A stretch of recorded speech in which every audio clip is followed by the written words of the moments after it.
So, as you can see from the title, I don't really use Glooga Dualies anymore.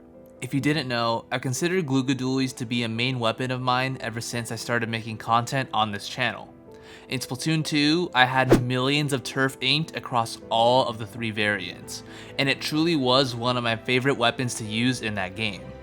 Now, in the first month of Splatoon 3, this was still the case. I tried to use Glooga Dualies alongside Tetras and Dapples, which were my other 2 main weapons.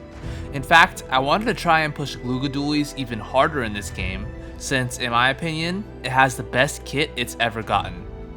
But sadly, after playing them for a month, I came to an unfortunate realization. And that is, Glooga Dualies simply aren't good on a lot of the stages in this game.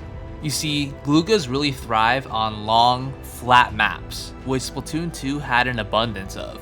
There was New Albacore Hotel, Piranha Pit, Manta Maria, Walleye Warehouse, just to name a few.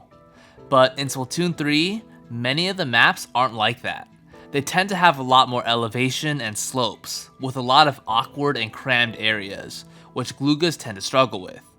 Don't get me wrong, there are a couple maps that I still think Glooga Dualies are good on. Of all the current stages in the game, I think Wahoo World is the best one for Gloogas by far. I also think Mahi Mahi is a pretty decent one as well. Ironically, these are both maps brought over from the previous games. Seriously, none of the new maps have good synergy with Gloogas at all. The only one I could maybe see is Scorch Gorge, but even there's so many better weapons you could play. The one other thing that has sort of turned me off from playing Glooga Dualies in this game is that something feels a little bit different about them compared to Splatoon 2. I'm not sure what it is exactly, whether it has something to do with the shot spread or bullet hitbox, but I swear, it's harder to hit people with it in this game. I feel so much more uncomfortable in close range fights, when in Splatoon 2, it was kind of a breeze. Now, I tried looking and asking other people if there's anything different about Glooga Dualies in the game's code, and that seems to not be the case. So there might not be anything different and it's actually just me sucking. Who knows? I have talked to a few other Glooga players though, and most of them have agreed that something feels a little off about them in this game. So no one knows really. But for real though, they feel different in this game to me, and not in a good way.